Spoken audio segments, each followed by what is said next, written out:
తెలంగాణలో విష జ్వరాలు విజృంభిస్తున్నాయి. నగరాలు, పట్టణాలు, పల్లెల్లో వైరల్ ఫీవర్లు బారిన పడుతున్నారు ప్రజలు. వైరల్ ఫీవర్ బాధితులతో ప్రభుత్వ ఆసుపత్రులు, ప్రైవేట్ ఆసుపత్రులు నిండిపోతున్నాయి. తీవ్ర జ్వరం, వళ్ళు నొప్పులతో బాధపడుతున్నారు. ఆసుపత్రిలో చేరుతున్నారు. తెలంగాణలో సర్కారీ దవాఖానాలన్నీ రోగులతో కిటకిటలాడుతున్నాయి. బెడ్లు సరిపోకపోవడంతో ఒక్కో బెడ్పై 2-3 రోగుల నుంచి చికిత్స చేస్తున్నారు.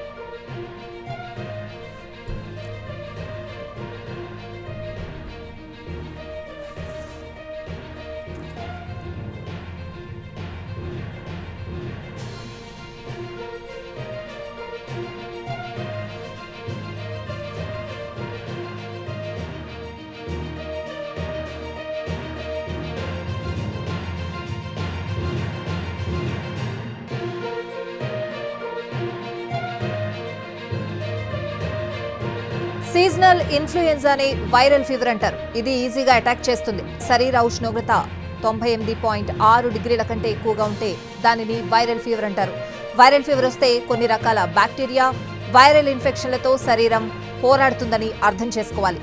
రద్దీ ఎక్కువగా ఉండే విద్యా సంస్థలు, సినిమా హాళ్లు, షాపింగ్ మాళ్లలో వైరల్ ఫీవర్లు ఒకరి నుంచి మరొకరికి వ్యాపిస్తుంది.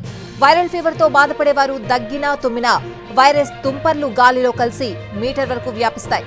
ఈ బిందువులను పీల్చేవారు వైరల్ ఫీవర్ బారిన పడతారు. అంతేకాదు, కలుషితమైన చేతుల కరచాలనంతోనూ వైరస్ వ్యాపిస్తుంది.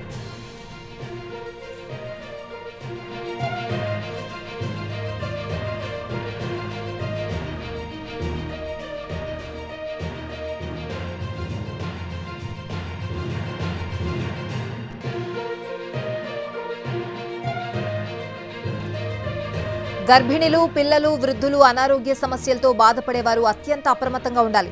రోగ నిరోధక శక్తి తక్కువగా ఉన్నవారు వైరల్ ఫీవర్ బారిన పడతారు. క్యాన్సర్, ఎయిడ్స్ పేషెంట్లు, దీర్ఘకాలిక వ్యాధులతో సతమతమయ్యే వారికి సీజనల్ ఇన్ఫ్లుయెంజా వైరస్ సోకుతుంది.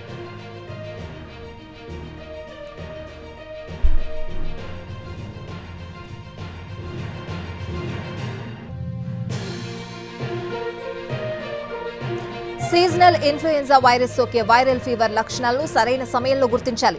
కండరాల నొప్పి, కీళ్ల నొప్పి, తలనొప్పి, నీరసం, జలుబు, చలి, జ్వరం, డీహైడ్రేషన్, ఆకలి మందగించడం వంటి లక్షణాలు కనిపిస్తే వెంటనే వైద్యులను సంప్రదించాలి. ఇవన్నీ వైరల్ ఇన్ఫెక్షన్స్ ప్రారంభ సంకేతాలు. వీటిలో వేటితో బాధపడుతున్నా నిర్లక్ష్యం చేయొద్దని అంటున్నారు వైద్యులు.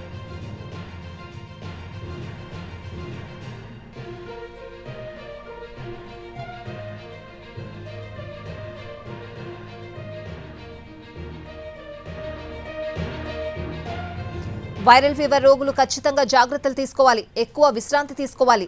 తుమ్ముతున్నా, దగ్గుతున్నా నోరు, ముక్కు కవర్ అయ్యేలా చూసుకోవాలి. మాస్కులు ధరించాలి. పండ్ల రసాలు, సూప్లు తాగాలి. పౌష్టికాహారం తీసుకోవాలి. ఆల్కహాల్ తీసుకోకూడదు.